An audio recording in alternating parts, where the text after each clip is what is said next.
Magnesium carbonate XH2O என்பது மெக்னீசியத்தின் நீரேற்றப்பட்ட ஒரு உப்பாகும். இந்த உப்புண்ட 8.7 கிராம் தூய மாதிரி திணிவு எடுத்து அதை வெண்மையாக வெப்பமேற்றோம். அப்ப மெக்னீசியம் கார்பனேட் XH2O வெப்பமேற்றினா மெக்னீசியம் ஆக்சைடும் கார்பன் டை ஆக்சைடும் நீரும் வரும். இது சமப்படுத்தினா எக்ஸ்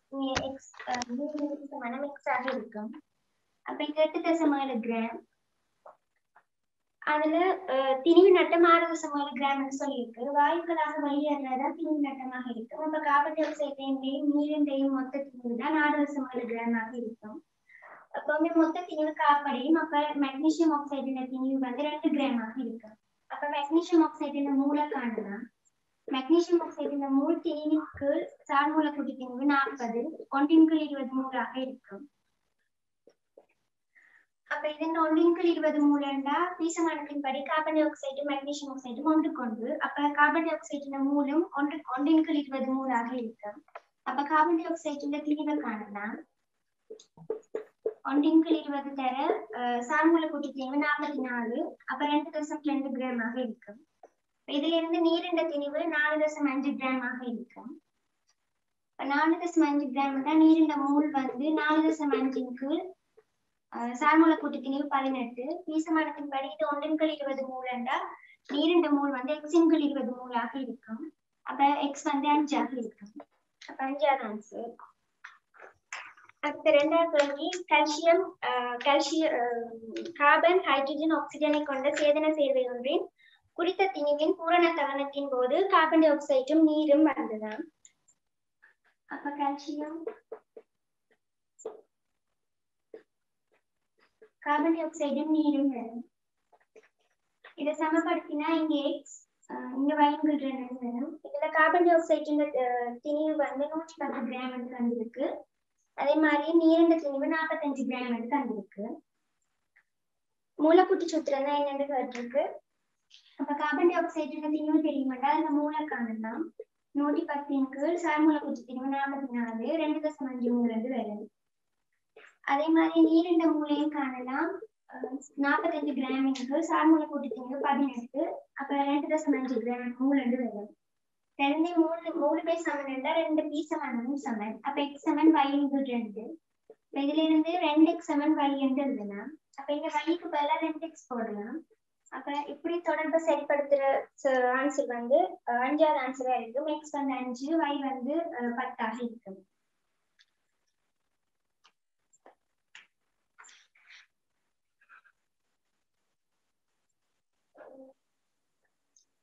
அடுத்த 3வது கேள்வி கந்தகத்தை கரைந்த நிலையில் கொண்டுள்ள C7H16 மாதிரியின் 13.2 கிராம் ஆனது 1.3 மூல் ஆக்சிஜனோட தகனம் அடையலாம். அப்ப கந்தகத்தை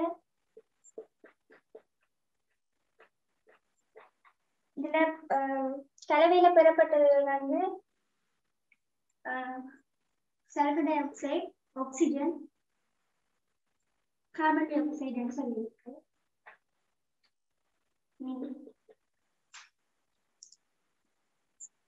இந்த 2 கிராமும் சேர்த்து 13.2 சொல்லியிருக்கு. ஆக்சிஜன் ஆரம்ப மூல் வந்து 1.3 மூல் சொல்லியிருக்கு. பெறப்பட்ட நீரின் திணிவு வந்து 14.4 கிராம். அப்ப இதை முதலாவது சமப்படுத்தணும். இதை சமப்படுத்தினா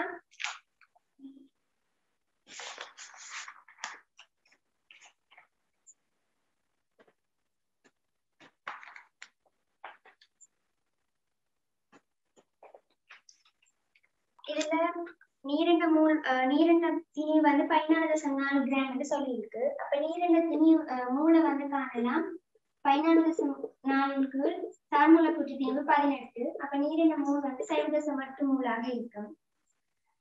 அப்ப நீரின் மூல் 0.8 தாக்கமடைந்த நீரின் மூல் 0.8 மூலண்டா பீசமானம் SO2க்கு நீருக்கு மட்டும் கொண்டு அப்ப SO2 மூல் வந்து 0.1 மூலாக இருக்கும். அதே மாதிரி கார்பன் டை ஆக்சைடு 8 அப்ப கார்பன் டை ஆக்சைடு 0.7 மூலாக இருக்கும். அதே மாதிரி நீருக்கும் ஓட்டுடைய பீசமானம் வந்து 8க்கு 12. அப்ப இது ஆரம்பத்துல எடுத்தது 1.3 தாக்கம் அடைஞ்சது 1.2 மூலாக இருக்கும். அப்ப கலவையில மிஞ்சுறது வந்து இது 0.1 mole, SO2 0.1 mole, carbon di oxide 0.7 mole. அப்ப கேட்டது வந்து ஆக்சிஜன்டையும் கார்பன் டை ஆக்சைடையும் SO2 வாயுக்களோட மொத்த மோல். அப்ப இதையும் 0.7 கூட்டினா 0.9 மோலாக இருக்கும். அடுத்த திணிவுப்படி 75% பொட்டாசியம் பைகார்பனேட்டை கொண்ட பொட்டாசியம் பைகார்பனேட் கால்சியம் கார்பனேட் திண்ம கலவையினது 0.8 கிராம் முற்றாக வெப்பப்பிரிகைக்கு உட்படுத்தப்படுது. அப்ப பொட்டாசியம் பைகார்பனேட்டை வந்து வெப்பப்படுத்தினா பொட்டாசியம் கார்பனேட்டும் கார்பன் டை ஆக்சைடும் நீரும் வரும். அதே மாதிரி கால்சியம் கார்பனேட்டை வெப்பப்படுத்தினா கால்சியம் ஆக்சைடும் கார்பன் டை ஆக்சைடும் வரும்.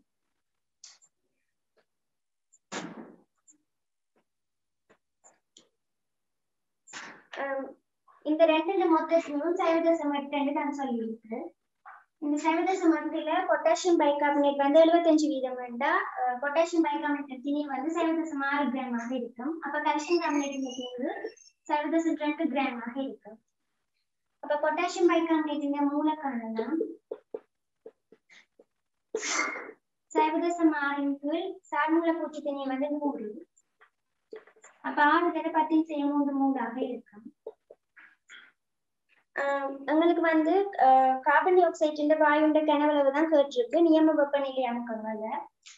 அப்ப கார்பன் டை ஆக்சைடு மூல் வந்து பீசமானம் 2 கொண்டு, அப்ப இதுல 6 தடவை 10 மூல் எடுத்தா கார்பன் டை ஆக்சைடு மூல் வந்து 3 தடவை 10 மூலாக இருக்கும். அதே மாதிரி கால்சியம் கார்பனேட் திணிவு தெரியும். அப்ப கால்சியம் கார்பனேட் மூல காணலாம் 0.2 இதுக்கு சார்மூல பூச்சி திணிவு 100. அப்ப 2 தடவை 10 இருக்கு. கால்சியம் கார்பனேட் மூல் வந்து 2 தடவை 10 மூலாக இருக்கும். பீசமானம் கால்சியம் கார்பனேட்டுக்கும் கார்பன் டை ஆக்சைடுக்கும் ஒன்று கொண்டு, அப்ப கால்சியம் கார்பன் டை ஆக்சைடு மூல் 2 தடவை 10 மூலாக இருக்கும். நியம வெப்பநிலை அமுக்கங்கள்ல வாயுமண்டல கனவளவு வந்து VSTP என்று சொல்றது 22.4 DM decimetre cube mole minus 1 சொல்றது. அதுலதான் கார்பன் டை ஆக்சைடு வாயுண்ட கனவளவு கேட்டிருக்கு. அப்ப V கார்பன் டை ஆக்சைடு வந்து இந்த VSTP தர கார்பன் டை ஆக்சைடுனா மொத்த மூல பெருக்கிட்டா சரி. அப்ப 5 தர 10 டெசிமீட்டர் கியூப் அது வரும். அப்ப ஆன்சர் வந்து 0.12 டெசிமீட்டர் கியூபாக இருக்கு. அடுத்து 5வது கேள்வி 0.02 மோல் DM-3 செறிவுடைய 50 சென்டிமீட்டர் கியூப் அலுமினியம் நைட்ரேட் நீர் கரைசலையும் 0.03 மோல் DM-3 செறிவுடைய மெக்னீசியம் நைட்ரேட் 50 டெசிமீட்டர் கியூப் நீர் கரைசலையும் சேர்த்து கரைசல் X ஆக்கப்படுது. விளைவு கரைசல் உள்ள நைட்ரசன் அமைப்பு தான் கேட்டிருக்கு. அப்ப அலுமினியம் நைட்ரேட்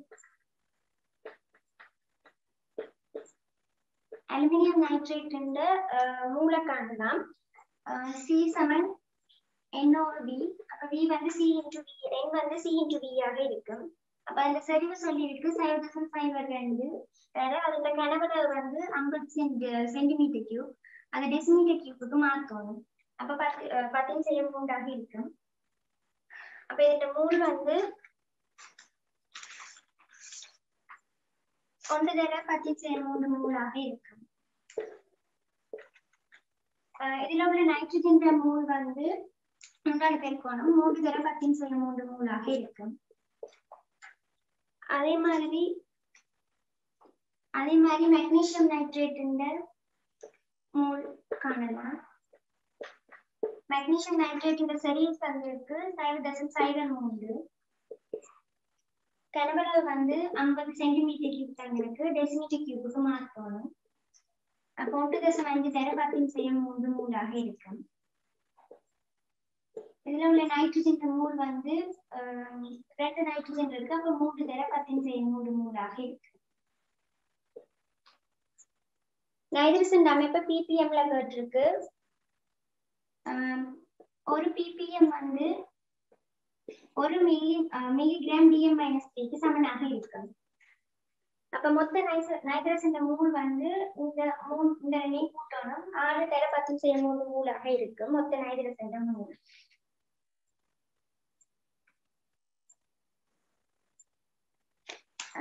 அப்ப ppm ல கட்டவடியா நாங்க இந்த அளவுல கொடுக்கணும் மில்லிகிராம் DM-3ல. அதுக்கு நைட்ரஜன் மொத்த ஃபுல் ஆடுகளை பத்தி செய்யணுங்க. மொத்த கனவளவால பிரிக்கணும். மொத்த கனவளவு வந்து கரைசல இந்த மொத்த கனவளவு 100 சென்டிமீட்டர் கியூப். அப்ப டெசிமீட்டர் கியூபுக்கு மாற்றுறது 10 தர நைட்ரஜன் சார்மூல கூட்டுத்திணிவு 14. இங்க மில்லியில இருக்கிற வழியா இது கிராம்ல வரும். அதனால 10 பெருக்கணும். இதை சுருக்கினா 140 ppm வருது.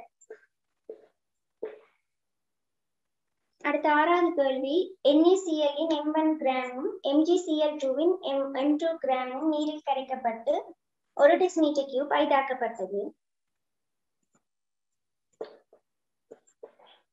NaCl இந்த m1 கிராமும் MgCl2 இந்த m2 கிராமும் நீர்ல கரைக்கப்பட்டு 1 டெசிமீட்டர் கியூப் ஆக்கப்பட்டது. அப்ப 1 டெசிமீட்டர் கியூப்ல இருக்கிற NaCl மூல காணலாம். திணிவின் கீழ் சார்மூல கூட்டு திணிவு கிழக்கு கேபிட்டல் N1. ஆனா இந்த கரைசல்ல 25 சென்டிமீட்டர் கியூப் எடுத்து AgNO3 கரைசலோட தொடைப்பட முடியும். அப்ப உங்களுக்கு 25 சென்டிமீட்டர் கியூப்ல இருக்கிற மோல் தான் தேவை. 1 டெசிமீட்டர் கியூப்ல இவ்வளவு மோல் இருந்தா 25 டெசிமீட்டர் கியூப்ல NaCl மோல் வந்து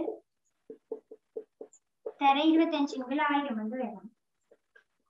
அப்ப இதுல உள்ள Cl மைனஸ் இந்த மோலும் இதையாத்தான் இருக்கும். ஸ்மால் n1 கேபிட்டல் N1 தர 25 100 1000. அதே மாதிரி MgCl2 மூலையும் காணலாம். MgCl2 1 டெசிமீட்டர் கியூப்ல இருக்கிற MgCl2 மூல் வந்து ஸ்மால் m2 இந்த சார்மூல கூட்டு திணிவு கேபிட்டல் M2 வந்து தந்திருக்கு. அப்ப 25 சென்டிமீட்டர் கியூப்ல இருக்கிற MgCl2 மூல் வந்து 25 1000 பெருக்கணும். இதுல உள்ள Cl மைனஸ் சைன் இந்த மூல் வந்து இதுல 2 Cl மைனஸ் சைன் இருக்கு. அப்ப இது 2ஆல பெருக்கினா 50 × 1000 தர ஸ்மால் m2 கேபிட்டல் M2 வந்து வரும். இனிமே இந்த Cl மைனஸ்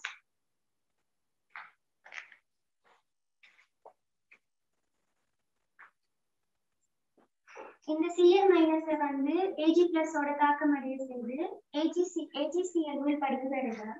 அந்த வீழ்படிவுன்ற திணிவு வந்து ஸ்மால் m3 என்று சொல்லியிருக்கு. அது இந்த சார்மூல கூட்டு திணிவு கேபிட்டல் M3 என்று சொல்லியிருக்கு. அப்ப இந்த Cl பீசமானத்தின்படி இந்த மூலம் Cl மைனஸ் மூலம் AgCl மூலம் சமனாக இருக்கும். Cl மைனஸ் இந்த மொத்த மூல் தெரியும். இந்த ரெண்டையும் கூட்டி வர்றது AgCl மூல காணணும். AgCl மூல் வந்து திணிவு M3 சார்மூல கூட்டு திணிவு கேபிட்டல் M3 என்று தந்திருக்கு. அந்த மூல் இதான் மூல். அந்த மூல் வந்து இந்த ரெண்டு கூட்டுத்தொகைக்கும் சமனாக இருக்கும். இதுல 25 பொது எடுத்தா ஸ்மால் m1 கேபிட்டல் M1 சக 2 ஸ்மால் m2 கேபிட்டல் M2 ஆக இருக்கு. இந்த தொடர்புல சரியான தொடர்பு வந்து 5வது இந்த கேபிட்டல் M3 எங்களால கொண்டு போய் எழுதியிருக்கு.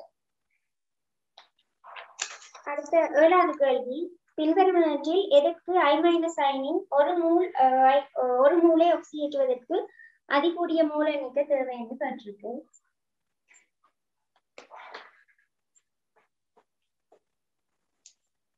அதாவது I- வந்து I2 ஆக்சியேற்றுவதற்கு எதுக்கு கூடிய மூல எண்ணிக்கை தேவை என்று கேட்டிருக்கு.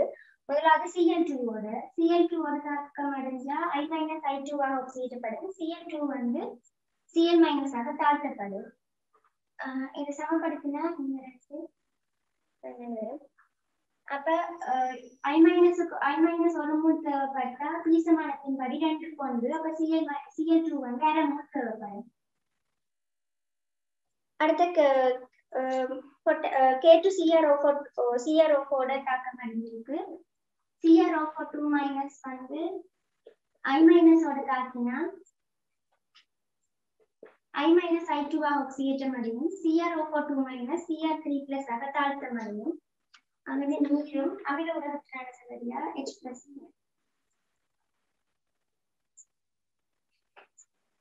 இந்த தாக்கத்தை சமப்படுத்தணும். சமப்படுத்தின வந்து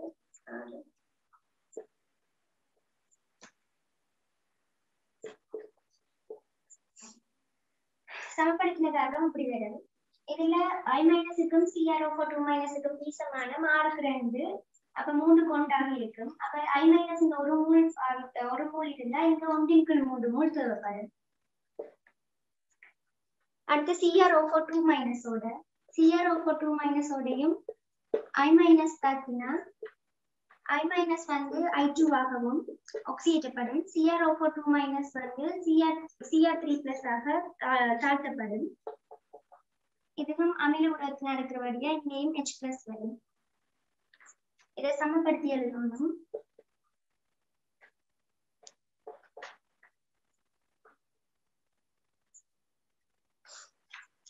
அப்ப இங்க பீசமானதுபடி இங்க I மைனஸுக்கும் Cr2O7 12க்கு 2 6க்கு 1. அப்ப இங்க I மைனஸ் இந்த ஒரு மூல் தேவைப்பட்டா இங்க Cr2O7 இந்த 1/6 மூல் தேவைப்படும். அடுத்தது FeCl3 I மைனஸ் தாக்கினா I மைனஸ் I2 ஆகவும் FeCl3 வந்து FeCl2 ஆகவும் ஒரு Cl மைனஸும் வரும். இதை சமப்படுத்தணும்.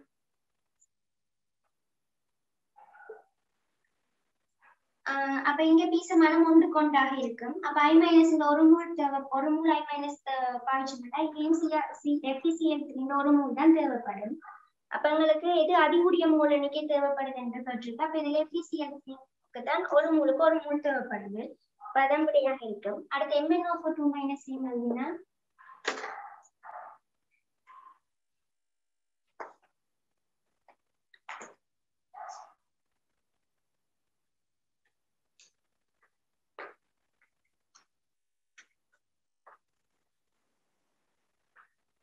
அஞ்சாவது படி MnO2- I மைனஸ் ஓட தாக்கினா I மைனஸ் I2 ஆகவும் MnO2- Mn2+ ஆகவும் தாழ்த்தப்படும்.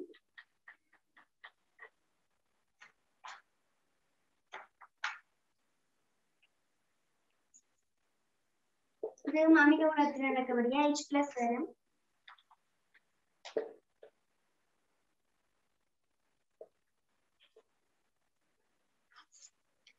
இதையும் சமப்படுத்தினா இப்படி வரும். இதுக்கும் பீசமான 5 கொண்டாக இருக்கும். அப்ப இது ஒரு மூல் இது 1க்கு 5 மூல் தேவைப்படும். அப்ப இந்த 5 ஆன்சர்ஸ்லயுமே இதுக்குதான் FeCl3 தான் I மைனஸ் ஆக்சிஜேற்றதுக்கு கூட மூல் எண்ணிக்கை தேவைப்படுது. அடுத்த 8வது கேள்வி, அமோனியம் சல்பேட்டின் 18 திணிவு வெளி கரைசல் ஒன்றின் அடர்த்தி 1.1 கிராம் சென்டிமீட்டர் -3 ஆகும். இதன் செறிவு கேட்டிருக்கு. C சமன் 10Tx/n சமன்பாடு இருக்கு. இதுல D என்றது அடர்த்தி, X என்றது திணிவு வழிச்சடங்கு, M என்றது அந்த சார்மூல கூட்டு திணிவு. அப்ப இங்க 10, D வந்து 1.1 தந்திருக்கு, X வந்து 18% தந்திருக்கு, சார்மூல கூட்டு திணிவு வந்து 132. அப்ப இதை சுருக்கினா 1.5 மோல்டியம் -3 என்று வரும். அடுத்த 9வது கேள்வி, நைட்ரசனின் ஒரு வாயு ஐதரேட்டானது NaHB 20 cm³ ஆனது மிகையான O2 தகனம் அடையலாம். அப்ப NaHB வந்து O2 தகனம் அடைஞ்சு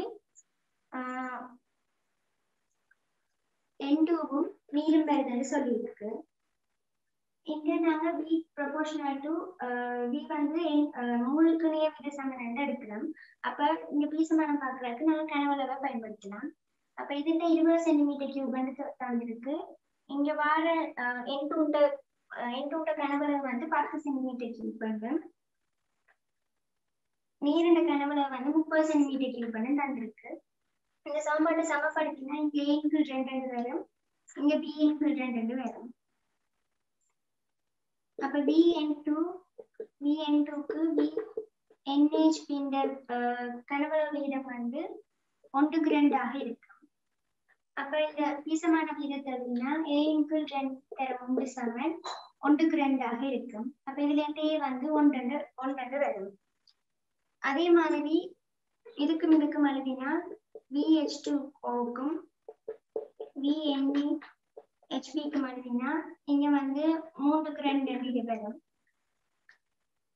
அப்ப பீசமானம் எழுதினா B/2 தர 1 சமன் 3க்கு 2 வரும்.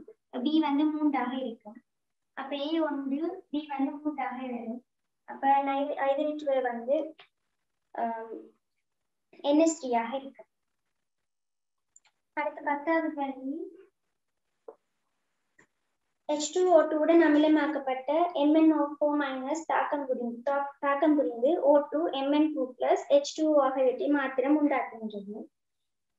H2O2 ஓட MnO4 தாக்கம் அடைஞ்சா MnO4 தாக்கப்படுது Mn2+ H2O2 வந்து ஆக்சிஜன் அடைஞ்சு O2வும் நீரும் அமில உரத்துல தாக்கம் முடிகிற வழியா H+ வரும்.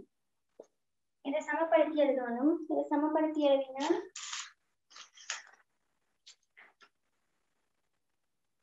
அஞ்சு 2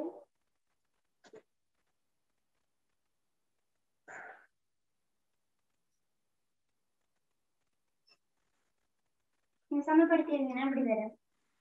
அப்ப இதுல அமில உலகத்தில் 1 மோல் H2O2 நம்ம தந்திருக்கு 1 மோல் இருந்து 1 மோல் H2O2 முற்றாக தாக்கம் அடைகிறதுக்கு எவ்வளவு MnO4- மோல் தேவைன்னு கேட்டிருக்கு. MnO4 H2O2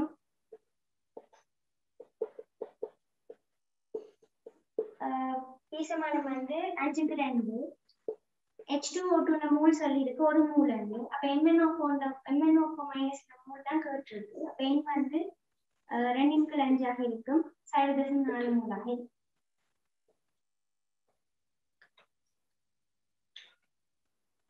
அடுத்த கேள்வி பின்வரும் வாயுக்களில் எதன் அவதி வெப்பநிலை உயர்வாக காணப்படும்? அவதி வெப்பநிலை என்றா ஒரு மெய்வாயு வந்து அமுக்கி திரவமாக்குறதுக்கு தேவைப்படுற ஆகக்கூடிய வெப்பநிலையத்தான் அவதி வெப்பநிலை என்று சொல்றது. இந்த அவதி வெப்பநிலை வந்து மூலக்கூறுகள் பெருமன் கூட அவதி வெப்பநிலை கூடும். ஆனா விதிவிலக்குகளும் இருக்கு. அதாவது ஹைட்ரஜன் பொன் கூடினா அவதி வெப்பநிலையும் ஹைட்ரஜனோட வலிமை கூட அவதி வெப்பநிலையும் கூடும். அதாவது இப்ப இதுல உதாரணத்துக்கு NH3 எடுத்தா அந்த அவதி வெப்பநிலை கூடவாக இருக்கும். ஏன்னா அதுல ஹைட்ரஜன் பொன் காணப்படுற வழியா. அப்ப இதுல வந்து NH3 இருக்கு. NH3க்கு தான் ஹைட்ரஜன் பொன் வலிமை கூடவாக இருக்கிறபடியா அதன் அவதி வெப்பநிலை உயர்வாக இருக்கு. அடுத்த 12வது கேள்வி 1 பாஸ்கல் அமுக்கத்திலும் 227 பாகசி வெப்பநிலையிலும் ஒரு லட்சிய வாயுவின் அடர்த்தி 0.6 kg/m-3 எனின் இவ்வாயுவின் மூலக்கூற்று திணிவு பெற்றிருக்கு. P சமன் N என்ற சமன்பாடு இருக்கு. இதுல இருந்து P சமன் N/RT N-க்கு பதிலா திணிவுக்கு சார்மூலக்கூற்று திணிவு என்று போடலாம். அப்ப இதுல இருந்து M/T இதுல D என்று போடலாம். அப்புறம் N சமன் DRT/P என்று இருக்கு. உங்களுக்கு சார்மூலக்கூற்று திணிவு தான் கேட்டிருக்கு. வாயுவின் அடர்த்தி தந்திருக்கு 0.6 kg/m-3 வந்து R வந்து 8.314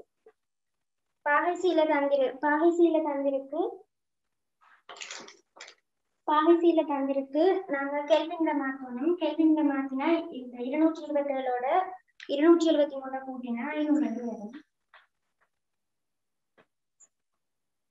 மற்ற அடர்த்தி வந்து கிலோகிராம்ல தந்திருக்கு. அதை கிராமுக்கு மாற்றணும். அப்ப 13 பெருக்கணும்.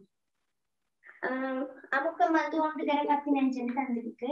இதை சுருக்கினா இந்த சார்மூலக்கூற்று திணிவு வரும். சார்மூலக்கூற்று திணிவு வந்து 24.9 g/-1 வரும்.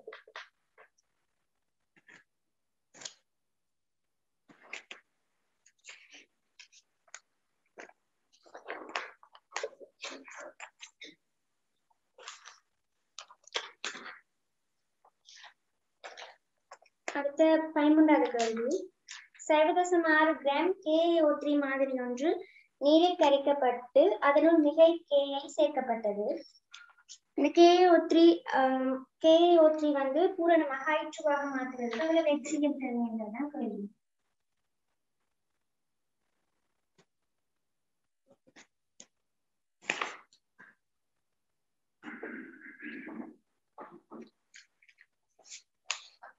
KO3 வந்து IO3 மைனஸ் வந்து I2 ஆக மாறும்.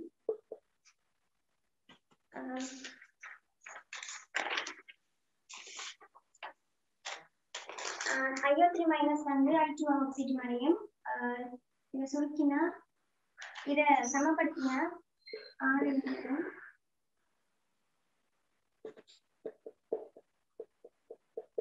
10 இலத்திரங்கள். அதே மாதிரி இதுல மிகையாக I மைனஸும் சேர்க்கப்பட்டது. அந்த I மைனஸும் I2 ஆக ஆக்சிஜன் அடையும். இந்த சமன்பாடு அஞ்சால பெருக்கி ரெண்டையும் கூட்டணும். ரெண்டையும் கூட்டினா இந்த சமன்பாடு அஞ்சால பெருக்கி ரெண்டையும் கூட்டினா இப்படி ஒரு சமன்பாடு வரும்.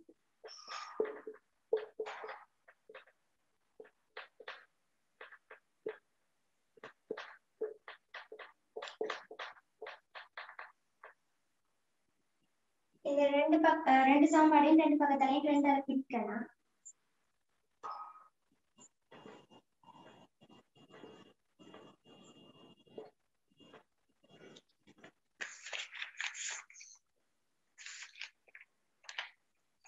அப்ப பூர்ணமாக I2 ஆக மாற்றுறதுக்கு H பிளஸ் இந்த சரிவு தான் இருக்கு. H பிளஸ் இந்த சரிவு 3 DM - தந்தது. அந்த கனவளவுல வந்ததுதான் கேள்வி. இந்த திணிவு தந்திருக்கு 0.6 கிராம். அப்ப இந்த திணிவு மூளை காணலாம். இந்த மூளை கண்டா 0.6. இந்த சார்மூல கூட்டு திணிவு வந்து இந்த சார்மூல கூட்டு திணிவு 214 வரும். அப்ப IO3 மைனஸுக்கும் H பிளஸ்க்குமான பீசமானம் வந்து 1 இருக்கும். அப்ப H பிளஸ் இந்த மூல் வந்து 0.6 214 தர 6 இருக்கும். H பிளஸ் இந்த மூலும் தெரியும், செயலும் தெரியும். அதோட கனவளவு தான் கேட்டது. சீசமா என்ன வருது? அப்ப V வந்து N × C என்று வரும்.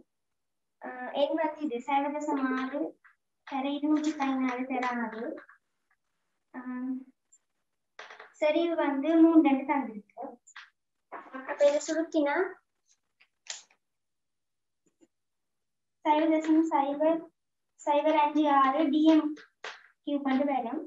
சென்டிமீட்டர் கியூப்ல தான் ஆன்சர் சொல்லியிருக்கா. 5.6 சென்டிமீட்டர் கியூபாக இருக்கு.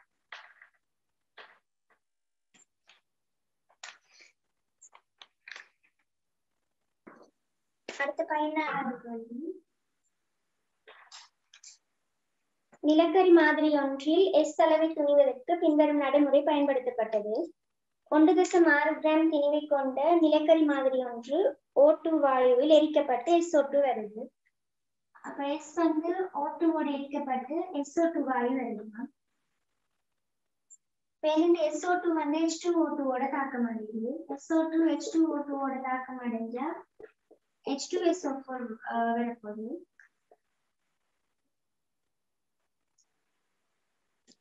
இந்த H2SO4 வந்து NaOH ஓட நியமிக்கப்படுது.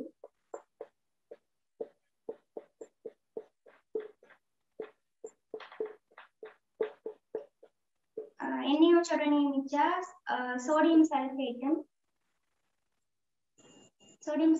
நீரும் வரும்.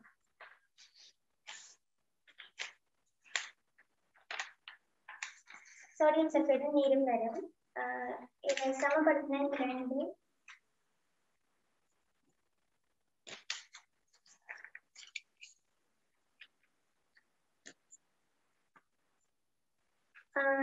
இதுல NaOH சரிவு தங்கிருக்கு 0.1 DM-3 என்றும் நியமிக்கிறதுக்கான NaOH கனவுல தங்கிருக்கு 20 சென்டிமீட்டர் கியூப் அது.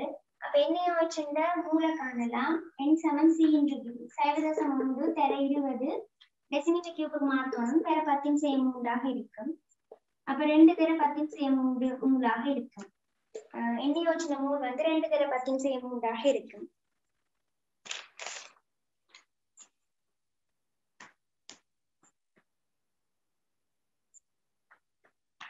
அப்ப NaOH மூல் வந்து 2 தர 10⁻³ மூல் என்றா பீசமானத்தின் படி NaOHக்கும் H2SO4க்கும் 2 கொண்டு. அப்ப H2SO4 மூல் வந்து 1 தர 10⁻³ மூலாக இருக்கு. அப்ப இங்க உள்ள H2SO பாண்டையும் ஒன்று தர 10 சேர்ந்ததாக இருக்கும்.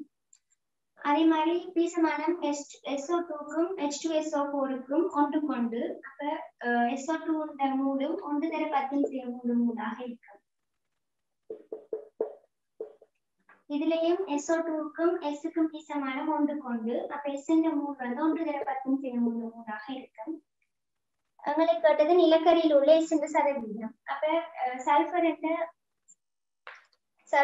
மூடு தெரியும். சல்பர் மூடு தெரியும். அப்ப சல்பர் வெயிட் காணலாம். ஒன்று தர 10 சேர்ந்து சல்பர் சார்மூல பூஜ்ஜியம் 32. அப்ப 32 தர 10 சேர்ந்து கிராமாக இருக்கும். அப்ப S என்ற சதவீதம் தான் கேட்டிருக்கு. அப்ப S என்ற சதவீதம் வந்து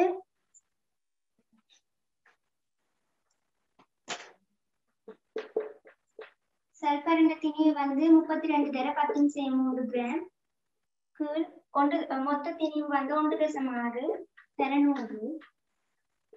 சுருக்கினா 2 கிலோமீட்டர்.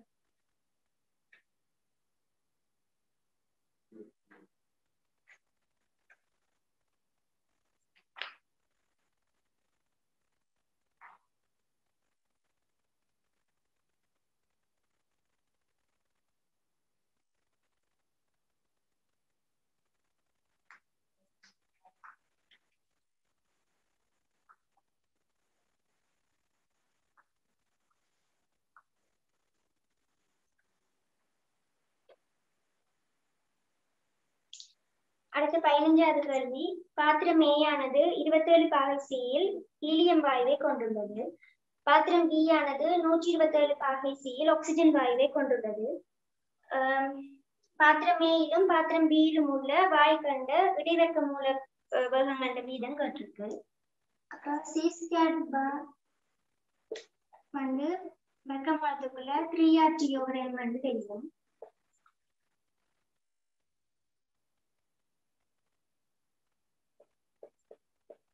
அப்ப A இந்த C² வந்து 3R. A இந்த வெப்பநிலையில வந்து 27 பாகை C சொல்லி இருக்கு. அப்ப 300 இதோட 273 போட்டு கெல்வின்ல போடணும். சார்மூல கூட்டு திணிவு ஹீலியம் என்று சொல்லி இருக்கு. அப்ப 4 10 3.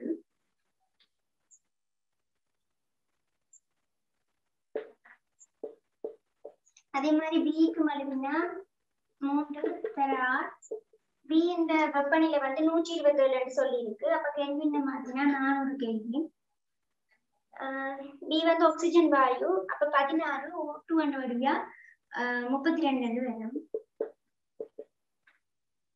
ரெண்டுக்குமான விகிதம் தான் கேட்டிருக்கு. அப்ப ரெண்டையும்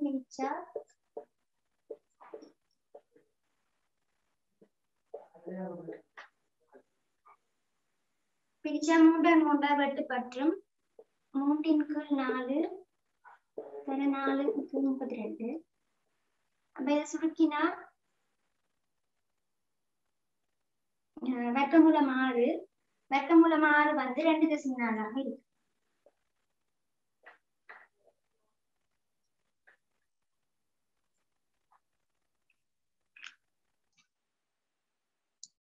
அனைவருக்கும் வணக்கம். நாங்கள் 16வது கேள்வியிலிருந்து பார்ப்போம். பின்வரும் தாக்கத்தில் எது அல்லதுவை இருவழி விகார தாக்கங்கள் என்று கேட்டிருக்கணும். 16வது முதல் இருவழி விகார தாக்கம் என்ன? ஒரே ரசாயன இனம் ஒட்சியேற்றத்துக்கும் தாழ்த்தலுக்கும் உட்படணும். அப்ப எல்லாத்துலயும் விளைவுன்னு சொல்லியிருக்கணும். என்ன விளைவுன்னு சொல்லல. அப்ப நாங்க பார்ப்போம். முதலாவது வந்து NO2 plus H2O, அடுத்தது SO2 plus H2O, Na plus H2O, அடுத்தது வந்து ஹைட்ரஜன் பெராக்சைடுக்கு பிரிக்கும்.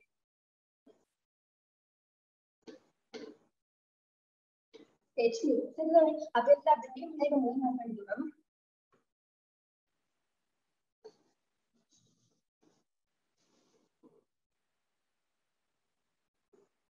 NO2 plus H2O என்ன எல்லாரும் தெரியும். HNO2 plus HNO3. அடுத்தது SO2 plus H2O, H2SO3. Na plus H2O, NaOH plus H2. அதாவது சோடியம் குளோரைட் போட்டோம்னா அதுல ஹைட்ரோக்சைடு ஹைட்ரஜன் வாயு வரப்போகுது. அடுத்தது H2O2 பிரிகை. H2O2 பிரிகையில என்ன வரப்போகுது? H2O plus O2. ஓகே தானே? இதுல முக்கியமான விஷயம் இந்த MCQ கேள்வியில இருவழிகார தாக்கம் எது அல்லது தான் கேட்டிருக்கேன். அப்ப நாங்க எல்லாத்துக்கும் பேலன்ஸ் பண்ணி கொண்டிருக்க தேவையில்லை. அப்ப நாங்க எல்லாத்துக்கும் பேலன்ஸ் பண்ணி கொண்டிருக்க தேவையில்லை. இப்ப நாங்க எல்லாத்துக்கும் ஆக்சிஜன் போடுவோம். சரிதானே? என்னோட நைட்ரஜன் ஆக்சிஜன் இருக்கிறேன். ஆக்சிஜனுக்கு 2, அப்ப ஹைட்ரஜன் 4 + 4. இங்க பார்த்தோம்னு சொன்னா 4 4 வந்து போனா 3 3 6 6 வந்து போனா 5. ஓகே தானே? அப்ப இங்க பார்க்க வேண்டாம். ஒரு இடத்துல தாழ்த்தல் நடக்குது, ஒரு இடத்துல ஆக்சிஜன் நடக்குது. அப்ப இது ஒரு இருவழிகார தாக்கம். ஓகே தானே? அடுத்தது SO2. இங்க பார்த்தோம்னு சொன்னா நாங்க கண்டுபிடிச்சு இது இருவழிகார தாக்கம் இல்லைன்னு சொல்லலாமே.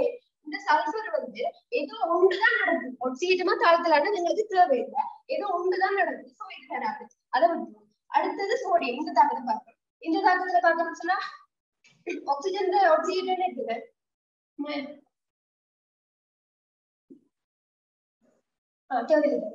ஹைட்ரஜனை பார்த்தோம்னு சொன்னா இங்க ஹைட்ரஜன் ஆக்சிஜன் பிளஸ் இருக்க போகுது. இங்க H2ல 0, NaOHல +1. அப்படின்னு பாத்தீங்கன்னா ஏதோ ஒன்றுதான் நடக்குது. ஏதோ ஒன்றுதான் நடக்குது. சோ இதுவும் தராது. அடுத்தது H2O2 பிரிகை. H2O2 பிரிகை பாத்தீங்கன்னா ஆக்சிஜன் மின்னிருத்தன்மைங்க என்ன ஆக்சிஜன் நாங்க பார்ப்போம். சரிதானே? H2O2ல -1 ஆக்சிஜன் நிலை காணப்படுது. இங்க பார்த்தோம்னு சொன்னா 0, இங்க பார்த்தோம்னு சொன்னா -2. அப்ப ஒரு இடத்துல தாழ்த்தப்படுது, இன்னொரு இடத்துல ஒட்சியேற்றப்படுது. இருவழிகார தாக்கம் என்ன? ஒரே ரசாயன இனம் ஒட்சியேற்றத்துக்கு முற்படணும், தாழ்த்தலுக்கு முற்படணும். அப்ப பார்த்தோம்னு சொன்னா ஏயும் டியும் அப்படின்னா 4வது விட. ஓகே தானே? ஓகே. இருவழிகார தாக்கத்துல ஒரு கஷ்டம் இல்லை. என்ன ஒரே ரசாயனம் ஒட்சியேற்றத்துக்கும் தாழ்த்தலுக்கு முற்படுச்சுன்னா நாங்க போட்டுட்டு போயிக்கலாம்.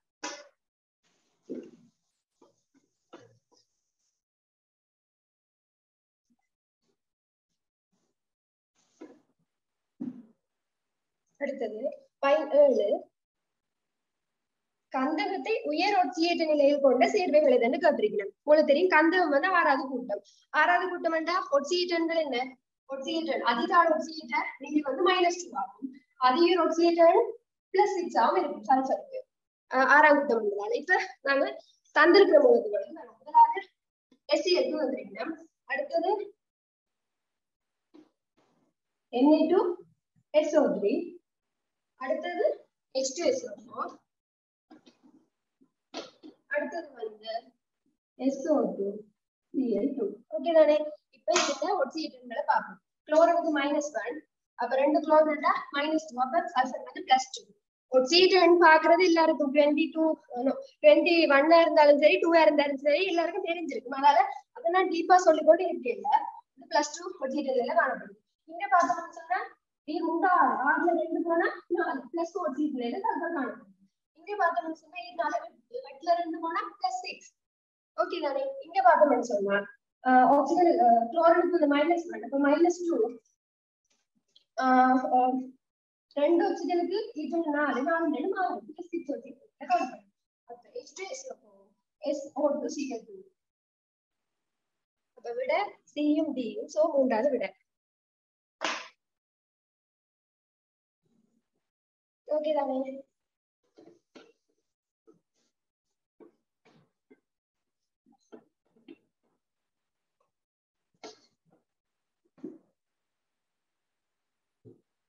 அடுத்த கேள்வி, ஒரு நீர்க்கரைசலில் MgBr2 அதாவது மெக்னீசியம் புரோமைட் என்ற செறிவு 1 × 10⁻⁴ தரவு தந்திருக்கிறோம். சார்புலப்படுத்தினோம். இக்கரைசலில் MgBr2 அமைப்பை ppmல கேட்டிருக்கிறோம்.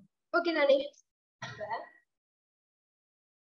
MgBr2 aqueous என்ற செறிவு 1 × 10⁻⁴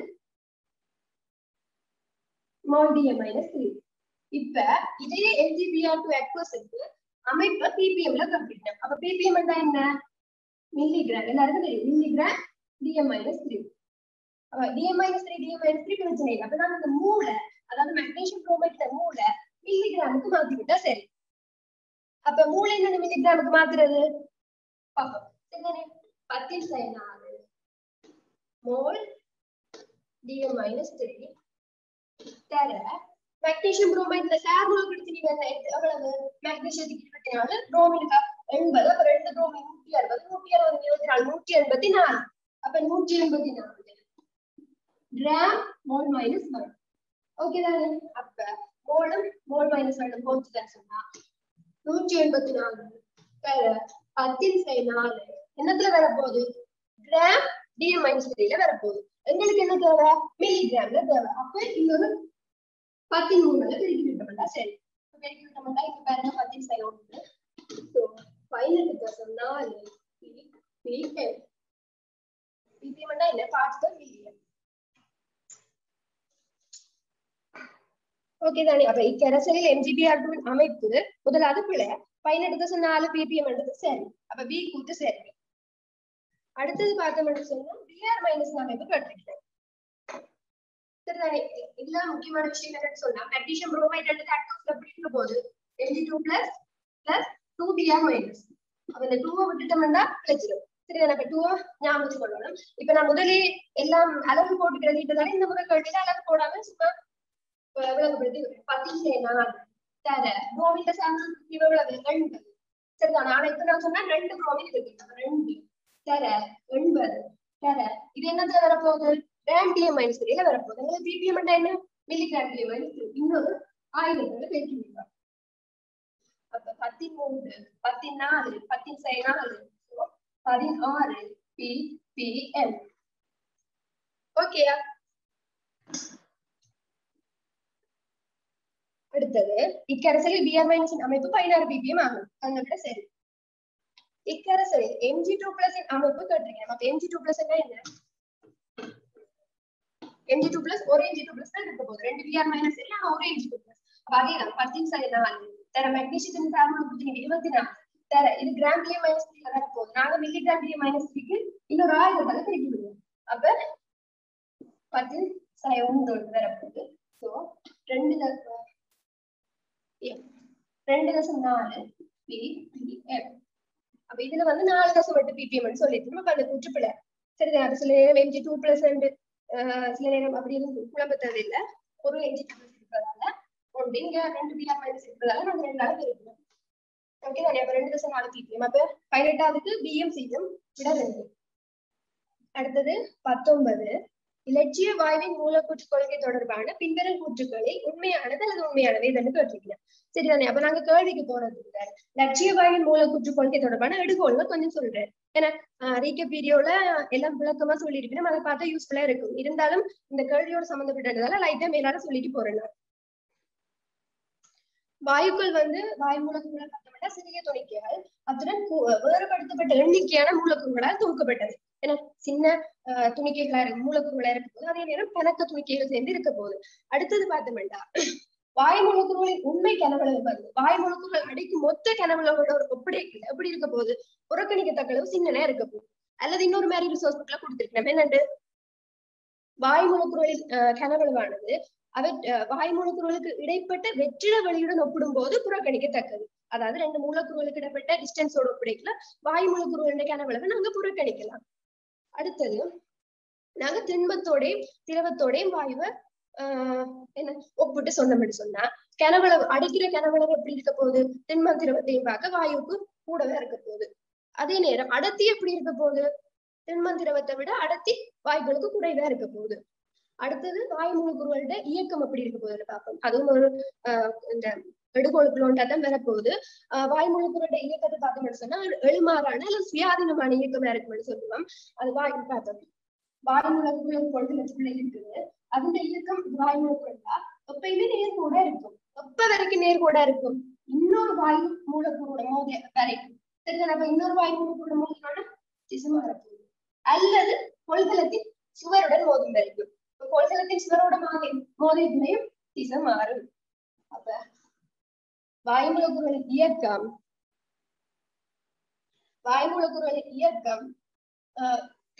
நேர்கோட்டு இயக்கமாக வாயு மூலக்கூறுகளின் இயக்கம் நேர்கோட்டு இயக்கமாக இன்னொரு வாயு மூலக்கூறுடன் மோதும் வரை அல்லது கொள்கலத்தின் சுவருடன் மோதும் வரை காணப்படும் ஓகேதான் அதுக்கு பிறகு அந்த திசை மாறும் அடுத்தது பார்த்தோம்னு சொன்னா வாயு மூலக்கூறுகளோட மோதல் அது முக்கியமான விஷயம். வாயு மூலக்கூறுகளோட மோதல் எப்படி இருக்கும் போது பூரண மீள்தன்மையான மோதல். பூரண மீள்தன்மையான மோதல் என்ன? பெரியதாக சக்தி இழப்போ சக்தி ஏற்கப்படுவோ காணப்படாது. சரிதானே? பூரண மீள்தன்மை. அடுத்தது பார்த்தோம்னு சொன்னா வாயு மூலக்கூறுகளுக்கு எவ்வாறு அமுக்கம் இயற்றப்படுதுன்னு பார்ப்போம். சரிதானே? அதுவும் இதேதான். வாயு மூலக்கூறுகள் வந்து கொள்கலத்தில் சுவருடன் மோதுவதன் விளைவாக அமுக்கம் உருவாகும். ஓகே தானே? அது மிக முக்கியமான ஒரு விஷயம். அடுத்தது பார்த்தோம்னு சொன்னா வாயு மூலக்கூறுகளின் சராசரி இது வந்து அடிக்கடி பேப்பர்ல கூற்றுக்கானதுக்கு போற வேண்டியது. வாயு மூலக்கூறுகளின் சராசரி இயக்கப்படும் சக்தி அது என்ன சொல்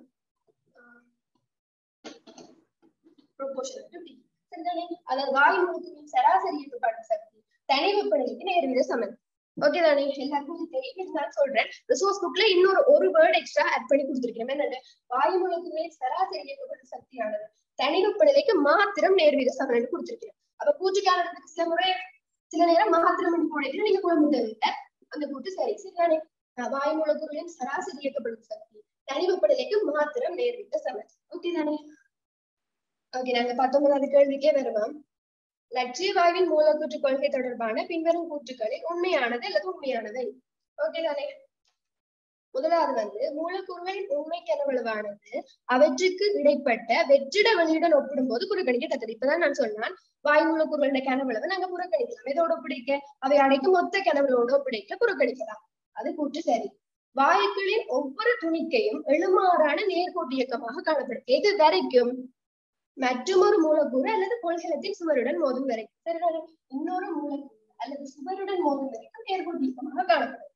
மோதினாக்கள் திசை மாறும். வாயு துணிக்கைகள் ஒன்றிலிருந்து ஒன்று சுயமான நடத்தையை காணும். அதான் சொன்ன சுயமான இயக்கம், ரெண்டம் மோஷன் என்று சொல்லுவோம். அடுத்தது கொள்கலத்தின் சுவருடன் ஏற்படும் மொத்த மோதுகைகளின் அளவில் வாயுக்களின் அமுக்கம் தங்கிவிட்டது. சரிதானே? அப்ப மோதுகைகளின் அளவு கூட கூட அமுக்கம் கூட போகுது. அப்ப நம்ம இன்னொரு மாதிரி சொல்லலாம். வெப்பநிலையை கூட்டினோம்னு சொன்னா சராசரி இயக்கப்படும் சக்தி கூடும். சராசரி இயக்கப்படும் சக்தி கூடினா மோதுகைகளோட தடவை, அதாவது எத்தனை தடவை மோதுறது கூடும். அப்ப மோதுகைகள் தடவை கூடினா அமுக்கம் கூடும். அப்ப என்ன? கொள்கலத்தின் சுவருடன் ஏற்படும் மொத்த மோதுகைகளின் அளவில் வாயுக்களின் அமுக்கம் தங்கிவிட்டது. அந்த கூட்டும் சரி. அப்ப ABCD 4 கூட்டும் சரி. விட 5.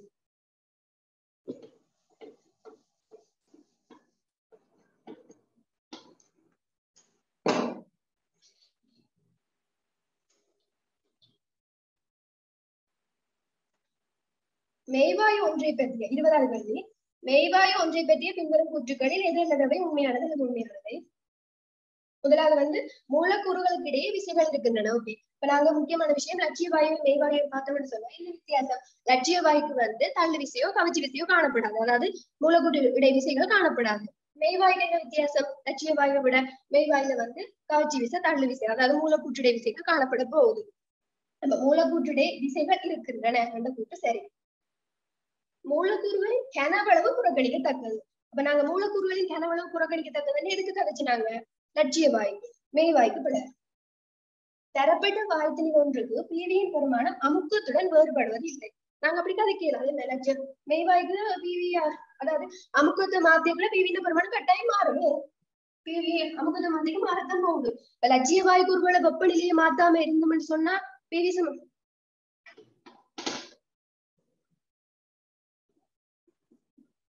சமன் என்ன சமன்பாடு லட்சிய வாய்க்கு மாத்திரம் தான் கதைப்போம். ஓகே தானே? அப்ப லட்சிய வாய்ப்பா இருந்து நாங்க வெப்பநிலையை மாத்திரம் குடித்த வாயுவா இருந்து பிவியின் பெருமானம் பிவியின் பெருமானம் அதாவது அமுக்கத்தோட மாறாது. அமுக்கம் அதுக்கு ஏற்ற மாதிரி கனவளவு மாறிக்கணும். ஆனா இங்க அப்படி ஒன்றுமே சொல்லல. தரப்பட்ட வாயுத்தின் ஒன்றுக்கு பிவியின் பெருமானம் அமுக்கத்துடன் வேறுபடுவது இல்லை. சோ கூற்றுப்பட பிவியின் என்ஆர்டியின் பெருமானம் டி கூற்று பிவியின் என்ஆர்டியின் பெருமானம் வெப்பநிலையுடன் மாறுபடுவது இல்லை. ஓகே, நல்ல கூற்று. சரிதானே? முக்கியமான விஷயம் வந்து தட் பெருமானம் எல்லாருக்கும் தெரியும். That is equal to PV into NRT. That பெருமானம் என்றது என்னது? பிவி இன்டு என்ஆர்டி எல்லாருக்கும் தெரியும். தட் பெருமானம் நாங்க ரிசோர்ஸ் புக்ல தந்த டிராஃப்ட் வரைவு தான். ஆனா முக்கியமான வரைவு தட் என்ன? PV into NRT. அடுத்தது இங்க அமுக்கது போட்டோம். இதுல ஏற்றியுள்ள ஓகேதானே? லட்சிய வாய்ப்பு எடுத்தோம்னா எப்பயுமே இந்த ஒன்றரை மார்க் பண்றது எம்சிக்யூக்கு இது தேவையில்லை. நான் சொல்றேன் ஸ்ட்ரக்சர் விசிக் வரைக்கும் இந்த ஒன்றரை மார்க் பண்றதுக்கு மார்க்ஸ் இருக்குது. அடுத்தது இப்ப நாங்க ஒரே வாய் சிஹெச் போன்ற ஒரு வாய் மூலத்துக்கு தான் இந்த கிராஃப்ல போறோம். சரிதானே?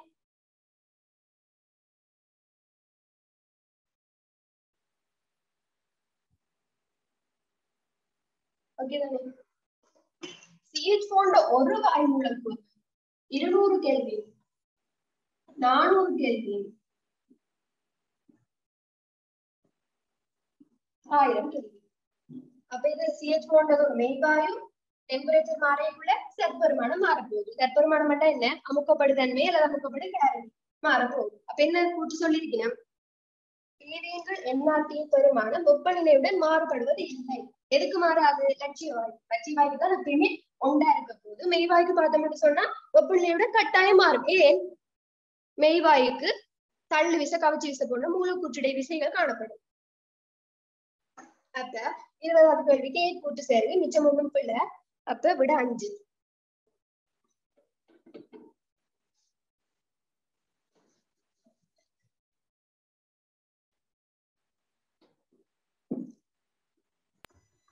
இருபத்தி ஒன்று. இப்ப நீங்க செய்த கேள்விகள் எல்லாம் நாங்க பாக்கக்குள்ள 21வது கேள்வி பிளவிட்டாக்கள் கொஞ்சம் கூடவே இருந்தது. அப்ப நாங்க வடிவா பார்க்கணும்.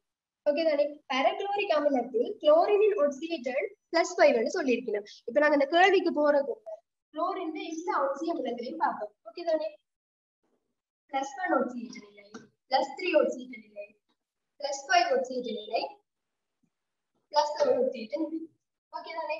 +1 வந்து HOCl, +3 HClO2, +5 HClO3, +7 HClO4. இப்ப எல்லாருக்குமே இப்ப இந்த கேள்வியில கேட்டீங்கன்னா பாராக்ளோரிக் அமிலம். அப்ப எல்லாருக்குமே ஒருவேளை உண்மையாவே பாராக்ளோரிக் அமிலம் வந்தது HClO4. அப்ப இந்த கேள்வியில நான் நினைக்கிறேன் இப்ப பாராக்ளோரிக் அமிலத்திலே எனக்கு தந்ததுக்கு பதிலா HClO4 எல்லாரும் சரி எடுத்துக்கிட்டோம். ஆனா பேர் முக்கியம். சரிதானே? அப்ப நாங்க பேருங்களை பார்ப்போம். HOCl, HClO2, HClO3, HClO4. 1, 2, 5, 7. இதுதானே குளோரின் ஒட்சியேட்டட். சரிதானே? இப்ப நாங்க இப்படி ஈஸியா பார்ப்போம். சரிதானே? இது வந்து குளோரஸ். சரிதானே? இது வந்து குளோரின். சரிதானே? இப்ப HOCl இந்த குளோரஸ் அப்படின்னால ஒரு உப அர்ப்பணிப்பட்டா சரி. சரிதானே? HClO4க்கு தர இந்த குளோரிக்கை இங்க அர்ப்பணிப்பட்டா சரி. சரிதானே? உப குளோரஸ், குளோரஸ், குளோரிக், தர குளோரிக். அப்ப முக்கியமான விஷயம் யாரு? இந்த குளோரஸ், குளோரிக். ஓகே தானே? இப்ப நாம கேள்வி தருவோம். பாராக்ளோரிக் அமிலம், அதாவது இங்கிலீஷ்ல நாங்க பெர்குளோரிக் ஆசிட்னு சொல்லுவோம். பாராக்ளோரிக் அமிலம் குளோரினின் ஒட்சியேட்டட் +5. என்ன? பாராக்ளோரிக் அமிலத்துல என்ன? +7.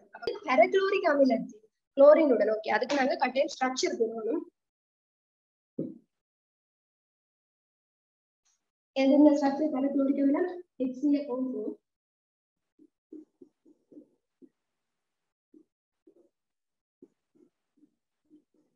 HClO4 ஸ்ட்ரக்சர் எப்படி இருக்கும்?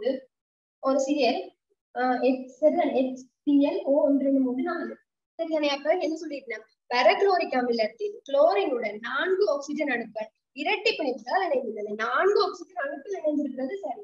ஆனா 3 தான் இரட்டை பிணைப்பு. மற்றது வந்து ஒற்றை பிணைப்பு. அப்ப 4 இரட்டை பிணைப்புன்றதால பிழை.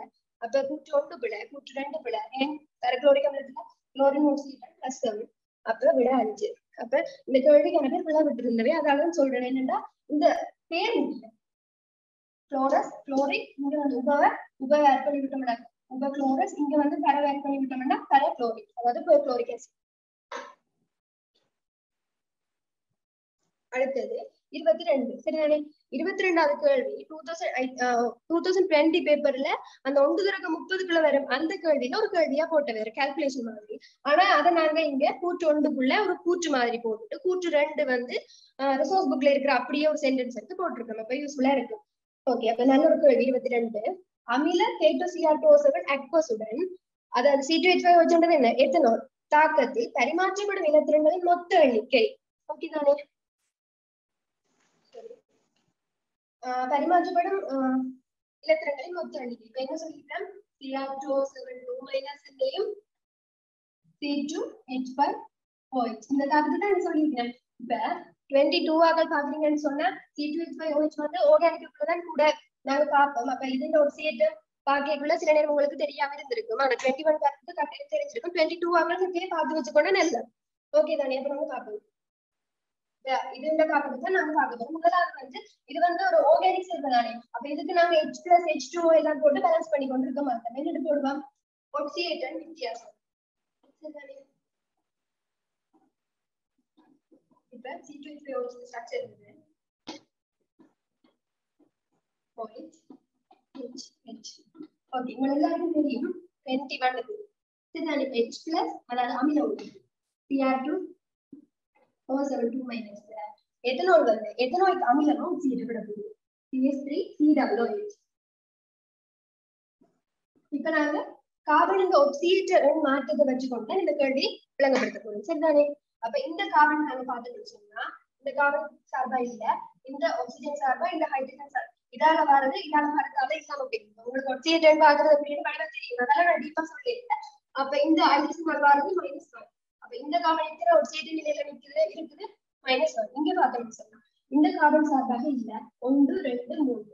அப்ப இதுக்கு வந்து இது கார்பனுக்கு வந்து நீங்க எடுத்தீங்கன்னா ஆக்சிஜனோட குறைய, சோ +3 புரிஞ்சுதானே? அப்ப இந்த தாக்கம் ஒரு ஒட்சியேற்ற தாக்கம். அதாவது கார்பன் வந்து -1ல இருந்து +3க்கு போகுது. அப்ப ஒட்சியேற்ற தாக்கம்.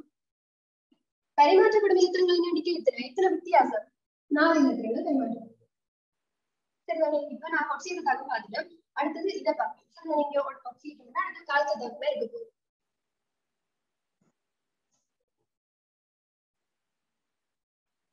சரி, முதலாவதாக நாங்க இந்த ரெண்டை போட்டுருவோம்.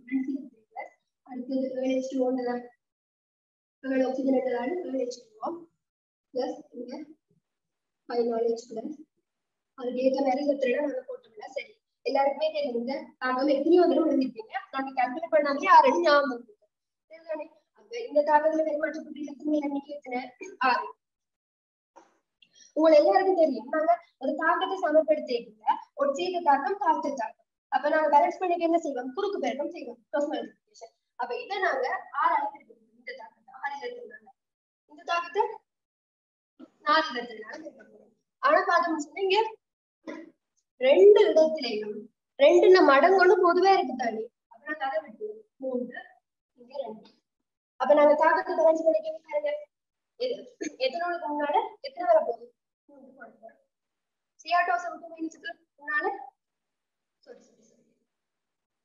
2 போட போறோம். ஓகேயா?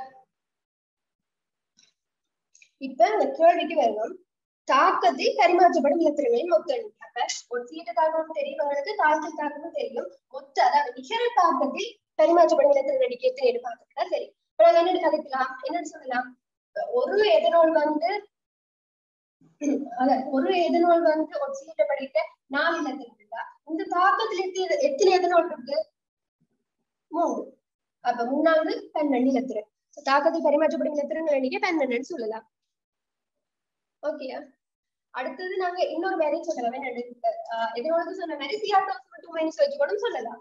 Cr2O72 மைனஸ் 1 அதாவது 1 வந்து தாக்கப்படுது எத்தனை இலத்திரன் சம்பந்தப்படுது? 6 இலத்திரன் சம்பந்தப்படுது. இந்த தாக்கத்துல எத்தனை Cr2O72 மைனஸ் பங்கு பெறுது? 2. அப்ப 6 12 சொல்லலாம். ஓகே தானே?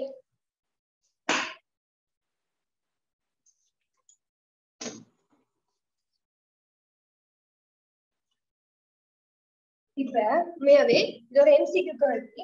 இந்த தாக்கத்தில் பரிமாற்றப்படும் இலத்திரன்களின் எண்ணிக்கைதான் கேட்டது. சரிதானே? அப்ப நாங்க இவ்வளவு விரட்டி கொண்டு இருக்க தேவையில்லை. சரிதானே? இப்ப ஒரு ஒரு எதனாலுக்கு 4 இலத்திரன் பார்த்தேன். 4 இலத்திரன் இருந்தா 3 எதனாலுக்கு 4 12 இலத்திரன். அப்படி எல்லாம் கணக்கு தோசை தேவையில்லை. இந்த தாக்கத்தை வச்சுட்டேன். Cr2O72 மைனஸ் Cr3 பிளஸ் தாக்கப்படுகிற இங்க வந்து 6 இலத்திரன். அப்ப இங்க பார்த்தோம்னா 4 இலத்திரன் சம்பந்தப்படுது, இங்க 6 இலத்திரன் சம்பந்தப்படுது. அப்ப நாங்க ரெண்டுக்கும் ஹோமாசி எடுத்து விட்டோம்னா டிரெக்டா விளங்கும். கிணத்துக்கு எல்லாம் கழிச்சு கொண்டு தேவையில்லை. 4க்கு மார்க்கு போகாசி இல்லை, இன்னைக்கு தான் சொல்லுவோம் மேலதாண்டே 12 அப்படித்தானே இந்த மாதிரி போட்டு பார்க்கலாம். 2 3 2 1 3 3,1 ஏதாவது 12. ஒருவேளை நான் சொல்றது ஸ்பீடா இருந்தா நீங்க சட்ல போடுங்க. 25 கேள்வி முடிஞ்சோட திருப்பி வேணும்னா விளங்க கொடுக்கலாம். அடுத்தது 23க்கு போவோம். இல்ல கூற்று 2 K2 CR7 ஒரு அயன் சேர்வையாகும். அது வடிவா தெரிஞ்சது. அப்படியே ரிசோர்ஸ் புக்ல இருக்கிறதால அப்படியே போட்டுருங்க. இப்ப கூற்று 1 சரி, கூற்று 2 சரி. ஆனா கூற்று 2 நம்மளுக்கும் கூற்று 1 இல்லை. ஏன்னா அயன் சேர்வைக்கும் பரிமாற்றப்படும் இலத்திரன் எண்ணிக்கையும் சம்பந்தம் இல்லை. சோ விட 2. அடுத்தது 23க்கு போவோம். சரிதானே? நியம வெப்பநிலை அமுக்கத்தில் 10 மில்லிலிட்டர் ஐதரசனம் 10 மில்லிலிட்டர் NH3 அமோனியம் சம எண்ணிக்கையான மூலக்கூறுகளை கொண்டிராது. இந்த கேள்வியும் கொண்டிராதுன்னு சொல்லிக்கிறோம். இப்ப இந்த கேள்விக்கு வந்து நாங்க டிரெக்டா அவகாட்ரோ விதியை வச்சுக்கொண்டே கண்ணை மூடிட்டு இந்த கூற்று பிள்ளைன்னு போட்டுடலாம். என்ன அவகாட்ரோ விதி என்ன சொல்லுது? ஒரே வெப்ப அமுக்க நிபந்தனைகளுக்கு ஒரே வெப்ப அமுக்க நிபந்தனைகளுக்கு சம கனவுளவு வாயுக்கள் சம எண்ணிக்கையான மூல்களை கொண்டிருக்கும். மூல்கள் 2 வாயு மூலக்கூறுகள மூல், அதாவது இப்ப இந்த சொல்லும்படி H2வும் NH3யும் சொல்லியிருக்கோம். எனக்கு இந்த கேள்வியில இந்த 2ண்டையும் மூல் சமனா கட்டாயமா மூலக்கூறுகள் எண்ணிக்கையும் சமனா இருக்குமே. மூலக்கூறுகள் என்றது என்ன? மூல எண்ணிக்கை தர அவகாட்ரோ. ஆனா தெரியும் எல்லாருக்கும் அவகாட்ரோ ஒரு மாதிரி. அப்ப மூல் எண்ணிக்கை சமனண்டா டிரெக்டா நாங்க மூலக்கூறுகள் எண்ணிக்கையும் சமன்னு சொல்லலாம். நீங்க சொல்லிட்டீங்கன்னா நியம வெப்ப அமுக்கத்தில் 10 ml ஐதரசனம் 10 ml அமோனியம் அப்ப 2ண்டையும் கனவளவு சம எண்ணிக்கையான மூலக்கூறுகளை கொண்டிராதவர்களை கொண்டிருக்கும். ஓகே, அவகாட்ரோ விதியில இருந்து இந்த கழிவு சொல்லுங்க. H2 NH3 என்பவற்றின் மூலர் திணிவுகள் வித்தியாசமானதுன்னு சொல்லியிருக்கோம். அது தெரிஞ்ச விஷயம். ஹைட்ரஜனுக்கு 1 அப்ப H2க்கு 2, NH3க்கு நைட்ரஜனுக்கு 14, ஹைட்ரஜனுக்கு 1 அப்ப 3 அப்ப 17. அது ஈஸியா சொல்லலாம். அது வித்தியாசமான சரி. அப்ப கூற்று 1 பிள்ளை, கூற்று 2 சரி, பிள்ளை 4.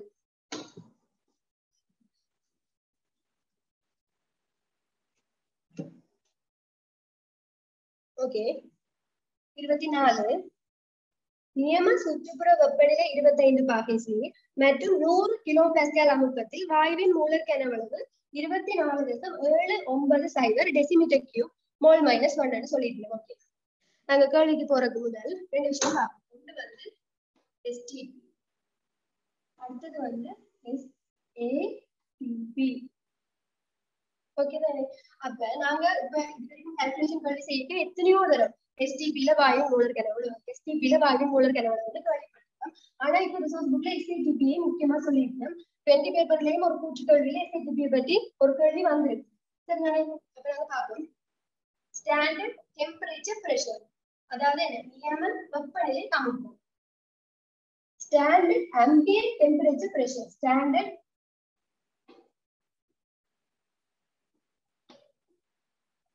ambient temperature pressure. ambient என்பது குறிப்பிடுறதுனா சுற்றுப்புற. இந்த இதுல சொல்லிருக்கிற கேள்வி என்ன?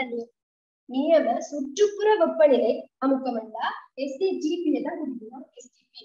ஓகே தானே? அப்ப நாங்க ரெண்டையும் பார்க்கும்போது அப்ப வெப்பநிலையை பார்க்க பூச்சி பாசின்னு சொல்றோம். இங்க சுற்றுப்புற வெப்பநிலை தானே, அப்ப இந்த தனி பாசி அமுக்கம் என்று பார்க்க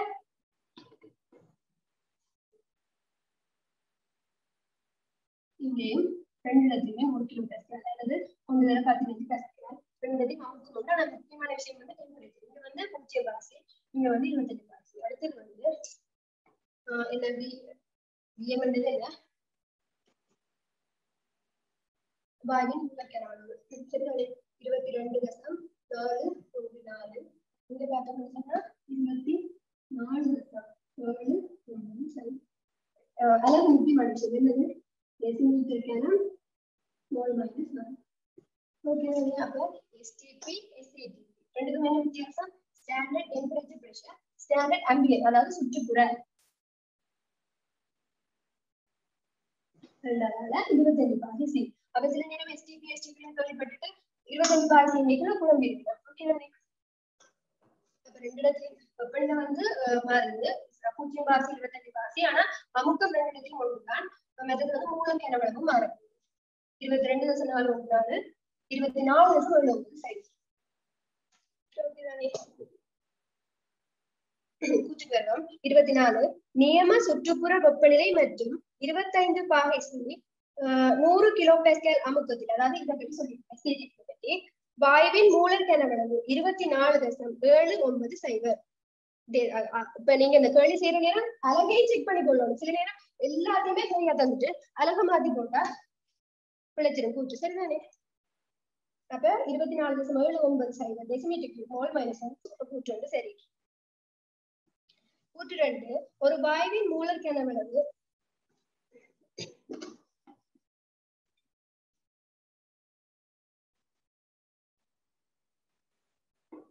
மூலர் கனவளவு எல்லாருக்கும் தெரிஞ்சிருக்கும். அதாவது வியப்பட குறிச்சவன் சொன்னா ஒரு வாயுவின் கனவளவு மூல எண்ணிக்கை. இதுல ஒரு கஷ்டம் இது சும்மா ஒரு கூற்றுதான். ஒரு வாயுவின் மூலர் கனவளவு அதன் மூல எண்ணிக்கைக்கு நேர் விகிதம். நேர் விகிதம்னா இல்ல சரி வந்து டிரெக்ட் கொஸ்டின் சும்மா இருக்க வேண்டியது அந்த கூற்றுதான். ஒரு வாயுவின் மூலர் கனவளவு அதன் மூல எண்ணிக்கைக்கு நேர் விகிதம் எனக்கு கூற்று பிள்ளை. அப்ப கூற்று 1 சரி, கூற்று 2 பிள்ளை, 3வது விட. ஓகேதானே? ஓகே, நான் சொன்னால் 21வது கேள்வி வந்து பிளவிட்டாக்கள் கூட இருந்து, அதே மாதிரி 25வது கேள்வி பிளவிட்டாக்கள் கூட. நான் பார்த்ததுக்கு 25 பிளவிட்டாக்கள் கூட. அப்ப நாங்க அந்த கேள்வியும் கொஞ்சம் டீப்பா பார்ப்போம். சரிதானே? இப்ப நான் மெய்வாயுக்களுக்கு அதி குறைந்த அமுக்கங்களில் அமுக்கப்படுதன்மை காரணி Z பிவிங்கள் என்னாட்டி அலகு 1 விலகுறது. சரி, நாங்க ஒரு மெய்வாயு லட்சிய நடத்தையை அண்மிக்குது. ஒரு மெய்வாயு லட்சிய நடத்தையை அண்மிக்குது. இரண்டாவதுக்குரிய நிபந்தனை என்னவா இருக்கும்? வெப்பநிலை அதி உயர் வெப்பநிலை, அமுக்கம் அதிதாழ் அமுக்கம். சரிதானே? ஒரு மெய்வாயு இலட்சிய நடத்தையை அண்மிக்கும் போது அதி உயர் வெப்பநிலையும் அதிதாழ் அமுக்கமும். இது கட்டாயம் எல்லாருக்கும் தெரிஞ்சிருக்கும். சரிதானே? அப்ப பார்த்தோம் என்ன சொல்லிருக்கோம்? மெய்வாயுக்கள் அமுக்கப்படுதல் என்ன? லட்சிய வாயு பார்த்தோம்னா சட்பெருமானம் என்னவா இருக்க ஒன்றா இருக்க. கூற்றுக்கு வந்தோம்னா மெய்வாயுக்களுக்கு அதி குறைந்த அமுக்கங்களில் அமுக்கப்படுதன்மை காரணி. சரிதானே? அதி குறைந்த அமுக்கம்னா இந்த கேஸ சொல்லிருக்கேன். சரிதானே? மெய்வாயுக்களுக்கு அதி குறைந்த அமுக்கங்களில் அமுக்கப்படுதன்மை காரணி 1 விலகுகிறது. அப்ப நாங்க சொல்றோம் மெய்வாயு இலட்சிய நடத்தையை அண்மிக்குதுண்டா அதுல நிபந்தனை என்னவா இருக்கணும்? அதி உயர் அமுக்கம் அதி உயர் வெப்பநிலை அதிதாழ் அமுக்கம். இந்த அதிதாழ் அமுக்கத்தை வெளி காய்ச்சிருக்கேன். அப்ப நான் என்ன சொல்லலாம்? அதிதாழ் அமுக்கத்துல ஒரு மெய்வாயு லட்சிய நடத்தையை அண்மிக்க போகுது. லட்சிய நடத்தையை அண்மிக்குதுன்னு சொல்லலாம், அல்லது இன்னொரு மாதிரி சொல்லலாம். என்னது? தற்பெருமானம் ஒன்றை அண்மிக்குது. மெய்வாயுக்களுக்கு அதி குறைந்த அமுக்கங்கள் அமுக்கப்படுதன்மை காரணி. இந்த வேர்டு முக்கியம். ஜட்ன்றது என்ன? ஜட்ன்றது ரிசோர்ஸ் புக்ல 3 மாதிரி ஏதோ கொடுத்திருக்கிறேன். அமுக்கப்படுதன்மை காரணி, அமுக்கப்படு குணகம், அப்படி ஏதோ 3 பேர் கொடுத்திருக்கணும். அப்படி எல்லாமே தற்பெருமானம் வச்சுக்கொள்வாங்க. அப்ப மெய்வாயுக்களுக்கு அதி குறைந்த அமுக்கங்கள் அமுக்கப்படுதன்மை காரணி, அதி குறைந்த அமுக்கங்கள் அமுக்கப்படுதன்மை காரணி 1 விலகுறது. அப்படி அதாவது அதிதான அமுக்கத்துல மெய்வாயு லட்சிய நடத்தி அண்மிக்கும். சோ அப்படியே அண்மிக்கும் விலகுறது பிள்ளை. சாரி. அப்ப கூற்று 2 பார்த்தோம்னா கூற்று 2 சரியான கூற்று. அதனால வாசிக்கைகளே வடிவா கொஞ்சம் விளங்கி வச்சுக்கொள்ளுங்க. அமுக்கப்படுதன்மை காரணி அதாவது தற்பெருமானம் ஒரு வாயுவின் உண்மை மூல கனவளவிற்கும் அவ்வப்பநிலையிலும் அமுக்கத்திலும் அவ்வாயு இலட்சிய நடத்தையை காட்டும் போது அதன் மூல கனவளவுக்கும் இடையிலான விகிதம் ஆகும். ஓகே தானே? இந்த ரிசோர்ஸ் புக்ல நீட்டா கொடுத்திருக்கீங்க, பாப்போம். நாங்க எல்லாருக்கும் தெரியும் தற்பெருமானம் என்ன? சரிதானே? இப்ப நாங்க மூல் எண்ணிக்கை 1 2 வைப்போம். அதாவது நாங்க என்னது போட்டு கொண்டிருக்கிறத எண் 7 1 2 எடுத்துட்டோம். சரிதானே? மெய்வாயு இலட்சிய வாயு. ஓகேதானே? இப்ப மெய்வாயுக்கு எனக்கு விளங்கப்படுத்துறதுக்கு சுலபமானதுக்காண்டி நான் ரியல் ஐடியா போடுறேன். இதைத்தான் சொல்லி பழகிட்டு அதனால நான் விளங்கப்படுத்துற டீசலுக்காண்டி மெய்வாயு ரியலும் இலட்சிய வாயு ஐடியா. ஓகேதானே? இப்ப நாங்க ஃபர்ஸ்ட் மெய்வாயு பார்க்கணும். மெய்வாயுக்கு சட்பெருமானத்தை என்றது என்ன? ரியல் என்று போட்டனால் என் விட்டுட்ட ஒன்றுன்னு சொல்லிட்டேன். பத்தி அடுத்தது HCl பண்ணுவோம். H7 P V ideal Aarthi இல்லைங்களா? அப்ப HCl சற்பரிமாணம் என்ன இருக்க போகுது? 7 உண்டு. ஓகே தானே? H7 P நான் ஏன் ரெண்டு இடத்துலயும் P T P T என்று போட்டுருக்கேன். ரெண்டு இடத்தையுமே போட்டுருக்கேன். கேள்வியில சொல்லிருக்கேன். இந்த முக்கியமா அண்டர்லைன் பண்ண வேண்டிய விஷயம் இந்த கேள்வியில என்ன? அவ்வப்பநிலையிலும் அமுக்கத்துல அவ்வப்பநிலையிலும் அமுக்கத்துல ரெண்டு இடத்துலயும் PT போட்டுருக்கேன். கீழே பீங்குளார்த்தி பீங்குளார்த்திக்கு போறாங்க என்ன போடலாம்?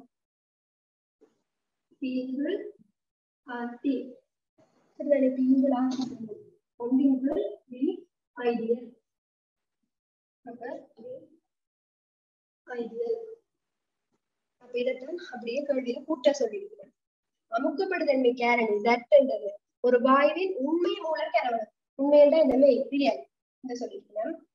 அவ்வப்பநிலையிலும் அமுக்கத்துக்கு அதான் முக்கியமான அப்படி சொல்லாட்டி அப்படி சொல்லிடலாம். பிஎம்டி போட்டுறாங்க, இங்கே பிஎம்டி தான் போடுறாங்க. அவ்வப்பநிலையிலும் அமுக்கத்துக்கு அவ்வாயு இலட்சிய நடத்தையை காட்டும் போது அதன் மூலக்கரம் இலட்சிய நடத்தையை காட்டும் போது மூலக்கரவணம் என்ன? இலட்சிய நடத்தைக்கு ஐடியல் சொல்லுங்க. ஐடியல் இடையிலான விகிதம் என்று சொல்லியிருக்கோம். இது முக்கியமான கூற்று. என்னோட ரிசோர்ஸ் புக்ல அப்படியே நீட்டா போட்டிருக்கேன். கூற்று ஒன்று பிள்ளை, கூற்று ரெண்டு சரி. சோ 4 அது விட சரி. நான் 25வது கல்வி பிள்ளை எடுத்தாக்க கூட, அதனாலதான் கொஞ்சம் என்ன சொல்றது, இதை மட்டுமே தெரிஞ்சு வச்சிருந்தா எம்சிக்யூ காணும். ஆனா இது நிறுவனம் ஒன்றும் கஷ்டம் இல்லை தாரு.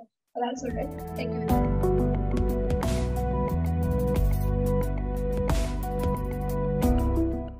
25வது கேள்வியில குறைந்த வெப்பநிலையா இருந்தாலும் சட் காரணி வந்து ஒன்றுக்கு அண்மிக்குமான்னு கேட்டிருக்கணும். இல்ல அப்படி இல்ல. நீங்க என்ன சொல்ல வரீங்க? படிக்க விளங்க இல்ல. ஒரு மெய்வாயு இலட்சிய நடத்தையை அண்மிக்கணும்னா அதுக்குரிய நிபந்தனை வந்து அந்த மெய்வாயு உயர் அமுக்கத்திலையும் உயர் வெப்பநிலையிலும் தாழ் அமுக்கத்திலையும் இந்த நிபந்தனை தான் ஒரு மெய்வாயு இலட்சிய நடத்தையை அண்மிக்கிறதுக்கு சாதகமா அமையும். அவகாதரோலோ வந்து ஐடியல் கேஸுக்கு தானே பொருந்தும். அப்ப கேட்டிருக்கணும் 23வது கேள்வியில ஐடியல் கேஸ் என்று தரையில தானே. அப்ப முதலாவது கூற்று சரியென்று எடுக்கலாம் தானே என்று கேட்டிருக்கணும். நியம வெப்பநிலை அமுக்கத்தில் 10 ml ஐதரசனம் 10 ml ஐதரசனம் சம எண்ணிக்கையான மூலக்கூறுகளை கொண்டிராது. இல்ல இப்ப நாங்க வந்து பிவிங்கள் என்ஆர்டி என்ற சமன்பாடு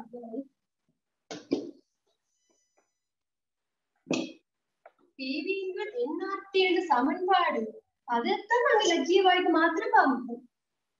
ஆனா அவகாட்ரோ விதியை நாங்க மெய்வாய்க்கு பாவிக்க இயலாதும் இல்லையே. பிவிங்கள் என்ஆர்டி என்ற பிரமாணத்தை இலட்சிய வாய்க்கு பாவிப்போம்.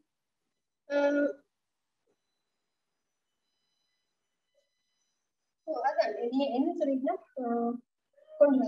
ஆனா அவகாட்ரோ விதியை நாங்க மெய்வாய்க்கு யூஸ் பண்ணலாம், பிரச்சனை இல்லை. மெய்வாயு இருந்தா நாங்க பிவிங்கள் என்ஆர்டிக்கு பதிலா ஒரு வாண்டர்வால்ஸ் ஈக்குவேஷனை யூஸ் பண்ணுவோம். ஆனா அவகாட்ரோ லோ வச்சு கூட நாங்க இதை சொல்லலாம். மேக்ஸ்வெல் போல்ட்ஸ்மேன் அந்த கிராஃபை பத்தி கேட்டிருக்கீங்க. மேக்ஸ்வெல் போல்ட்ஸ்மேன் பரம்பல் கேட்டிருந்தீங்க.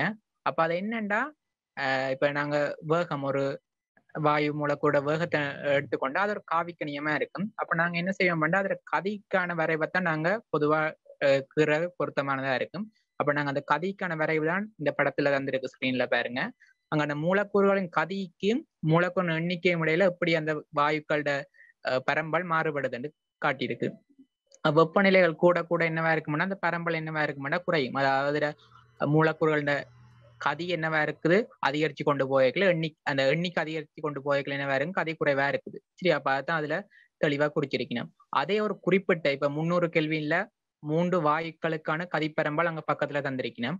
அப்ப அதுல பார்த்தா பாருங்க, குளோரினுக்கும் நைதரசனுக்கும் ஐதரசனுக்கும் தரைக்கல அங்க மூலக்கூறுகள் எண்ணிக்கைன்னா அதுல திணிவு அதுல பருமனை வச்சு கொண்டு எடுத்து கூரைக்கல பாருங்க. ஐதரசனை விட நைதரசன் அதிகமாகும், நைதரசனை விட குளோரின் என்னவா இருக்கும் அதிகமா இருக்கும்.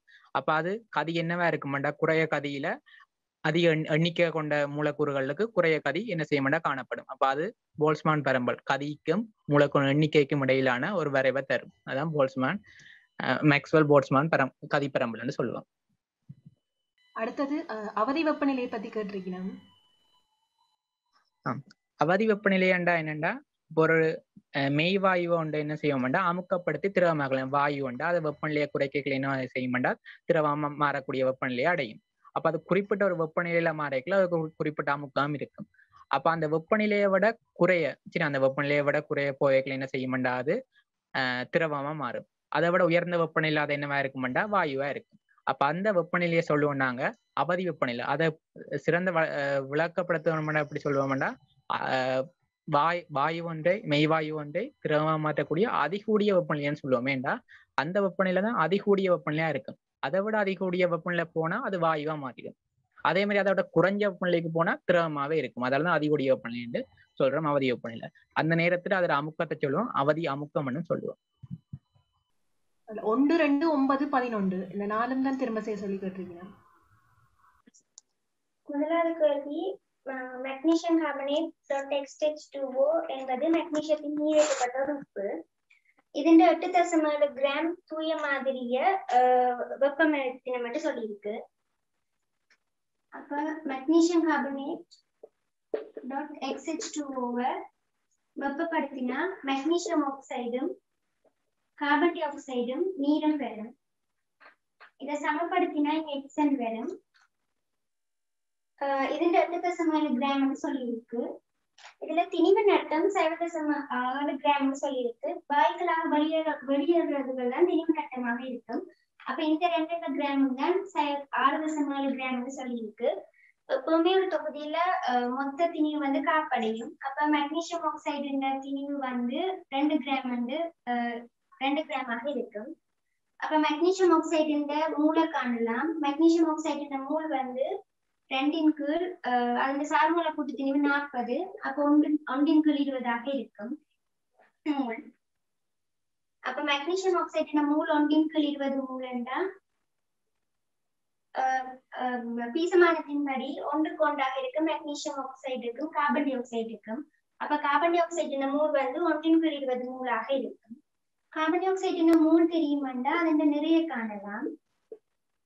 கார்பன் டை ஆக்சைடு மூல் 1 கீழ் 20 அதுல சார்மூல கூட்டு திணி வந்து கார்பன் டை ஆக்சைடு திணி வந்து 2.2 கிராம் ஆக இருக்கும். அப்ப இதுல இருந்து நீரண்ட திணிவு வந்து மொத்தம் 6.7ல 2.2 போனா 4.5 கிராம் ஆக இருக்கும் நீரண்ட திணிவு. அப்ப நீரண்ட மூல காணலாம் 4.5 கீழ் அந்த சார்மூல கூட்டு திணிவு 18. இது வந்து என்னத்துக்கு சமனண்டா மெக்னீசியம் ஆக்சைடு மூல் வந்து 1 கீழ் 20 பீசமானத்தின்படி x கீழ் 20 இருக்கும் நீரண்ட மூல் வந்து பீசமானத்தின்படி. அப்ப இது வந்து x கீழ் 20க்கு சமனாக இருக்கும். அப்ப x சமன் 5 ஆயிடும். இரண்டாவது கேள்வி CHOவை கொண்ட சேதன சேர்வை ஒன்றின் குறித்த திணிவின் பூரண தகனத்தின் போது கார்பன் டை ஆக்சைடும் நீரும் வருது என்று சொல்லியிருக்கு. CxH5OZ இந்த மூலக்கூட்டு சூத்திரம் தான் கேட்டிருக்கு. அது O2வோட பூரண தகனம் அடையக்குள்ள கார்பன் டை ஆக்சைடும் நீரும் வருதுன்னு சொல்லியிருக்கு. இது முதல்ல சமப்படுத்தணும். சமப்படுத்தினா இங்க எக்ஸ் இங்க y = 2 வரும். கார்பன் டை ஆக்சைடு திணிவு வந்து 110 கிராம் என்றும் நீரின் திணிவு வந்து 45 கிராம் என்றும் சொல்லியிருக்கு. கார்பன் டை ஆக்சைடு திணிவு தெரியுமெண்டா அந்த மூல காணலாம். 110 கீழ் சார்மூல கூட்டு திணிவு 44 2.5 மூலாக இருக்கும்.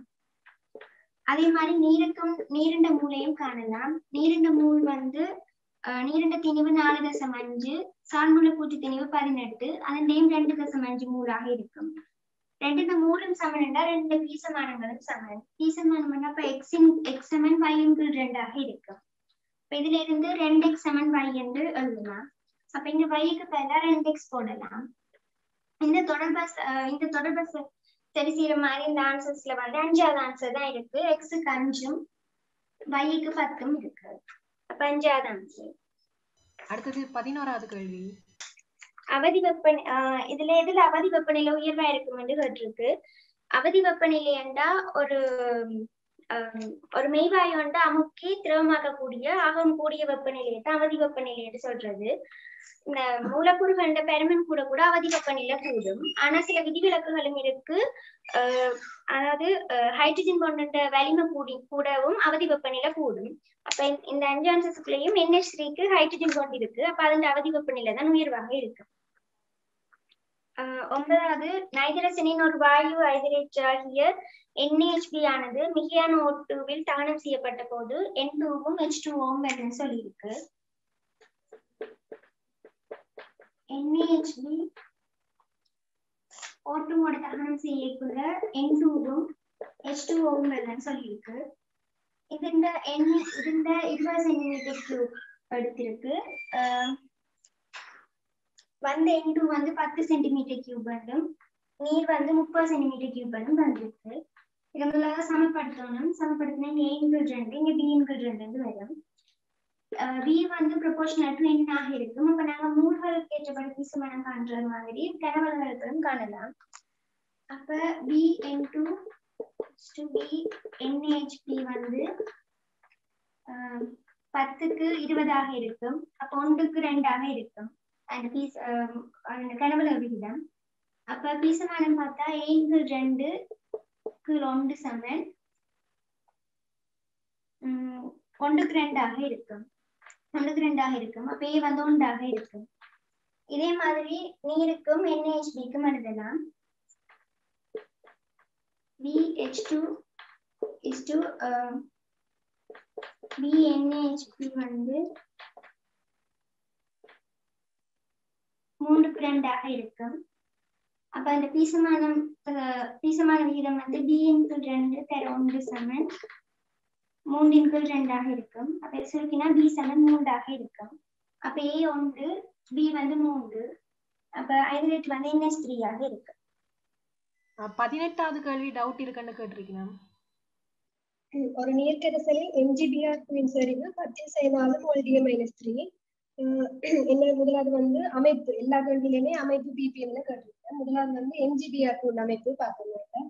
இதுல வந்து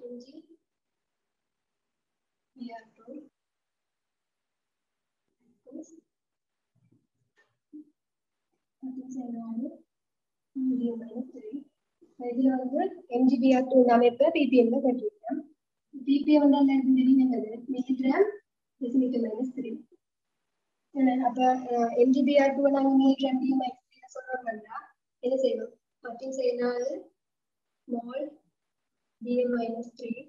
இப்ப நாங்க இத மூல மில்லிகிராம் வந்து மாற்றிவிட்டா சரி. அப்ப மேக்னீசியம் குரோமைட் இந்த சாம்பிள் கொடுத்தீங்கன்னா மேக்னீசியம் 24, குரோமின் 2, குரோமின் 180, 184. சரி, 184 கிராம் மைனஸ் 1. 3 மைனஸ் 1 போட்டு இருந்தா 184 10 கிராம் டெசிமீட்டர் -3ல வரப்போகுது. இப்ப எங்களுக்கான மில்லிகிராம்ல அப்ப இன்னொரு 1000 செலுத்தி விட்டோம்னா கிராம் மில்லிகிராமா மாறும். இப்ப 18.4 ppm. அப்ப முதலாவது விடக்குள்ள இரண்டாவது விட சரி. அடுத்தது இக்கரைசலில் Br- அமைப்பு என்று பார்க்கணும். மூன்றாவது சுற்று.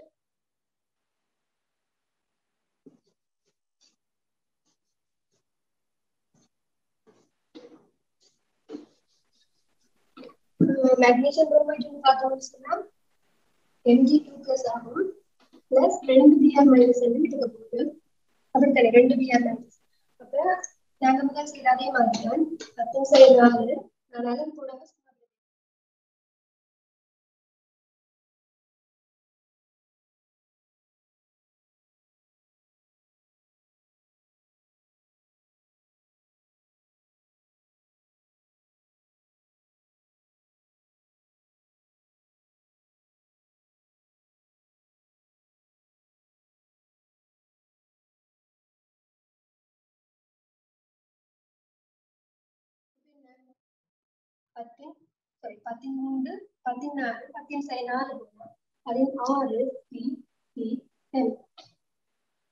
அடுத்தது அப்ப இக்கரைசல் Br- அமைப்பு 16 ppm ஆக வேண்டியது சரி. அடுத்தது நாங்க என்ன மேக்னீசியம் Mg2+ அமைப்பு பார்க்கணும்.